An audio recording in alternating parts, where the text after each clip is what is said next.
Hey guys, Matt Dawkins here. I'm holding the phone today and I'm about to scarf down some lunch. Maybe I'll include a picture in this later, but before I do that, I want to talk about owning your vision today. And I want to talk about owning your vision from the perspective of my past, we'll say, failures and successes, right? Because I'm on this journey, I'm trying to learn. I'm a dad, I'm a husband, I'm an entrepreneur. I'm trying to build a business right now to support my family and have the most fun in the process. So, three types of organizations I've been a part of in the past in leadership position. Number one is a visionless organization. And the problem with a visionless organization is you really don't know how to make decisions in a visionless organization because you don't have priorities. You can't have priorities without vision and direction and knowing where you're trying to go, right? A visionless organization doesn't last very long. A visionless organization can't define success and failure and ultimately will collapse, right? I've also been a part of an organization, this is the second type, I like to call it Vision Party of One. That is where I, the leader, the owner, know the vision, I know the priorities, I know how to make decisions, but I'm the only one. I'm the only one. I refuse to share the vision with anyone else when people under me are have to deal with the aftermath of decisions I've made without vision, without understanding the priorities. Bitterness, resentment set in, and becomes a hostile work environment, right? Vision Party of One, right? And then there are those organizations. I'd like to think I'm running one right now with CrossFit Sacred Pine.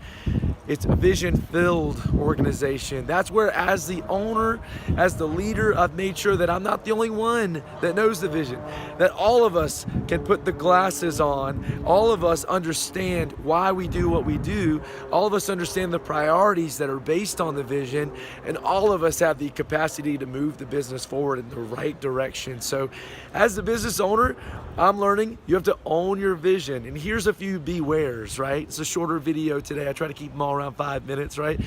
But why is it so important that you own the vision, right? Not just have a vision, communicate and express the vision, make sure that your people know the vision.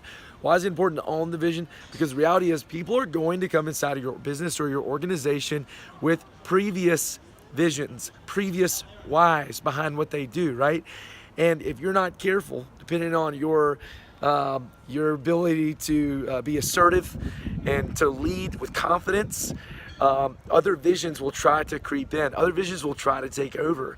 And it's not always a bad thing for you to, with some new insight or new paradigm shifts, for you to reevaluate whether or not you like your vision. But what you don't want is for someone else to come into your organization and to begin to morph your vision without your knowing. And it can happen. It's so easy. So in CrossFit context, we've had CrossFit athletes come from other boxes and come in. And as the business owner of a growing business, really just getting started, there are times when someone comes in and they say, well, at my old box, we used to do this and we used to do that. And if I'm not careful, I think, well, maybe we'll start doing this or we'll start doing that so that we can keep that person. And we're not making decisions based on the vision anymore. It's as if the vision is now just growth. The vision isn't what you originally intended, the problem that you originally intended to try to solve, right? Which is where your vision should come from, right? All of a sudden, your vision is, I got to do anything I can to grow, to get one more athlete in the box. And although growth is important, the best growth is going to come when you are building the business based on your vision, right? So you have to be careful how employees maybe will come in and people who are domineering by nature will come in and they've got previous. So you got to make sure that you're owning your vision. And in closing, I want to say this before I go eat my lunch. I'm really hungry right now.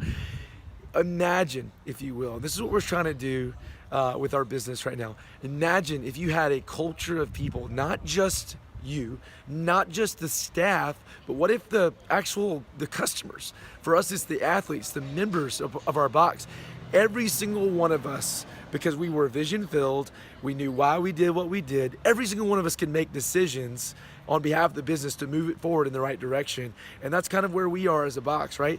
Not only have we challenged our staff to leave it better than they found it, to make it fun and to own their hour and to go beyond the athlete, we're starting to see our athletes actually doing that for each other. We're seeing our athletes, when they knock a chalk bucket over, they're picking it up and they're cleaning up. And when someone new walks through the door, our athletes are the first ones to get to them.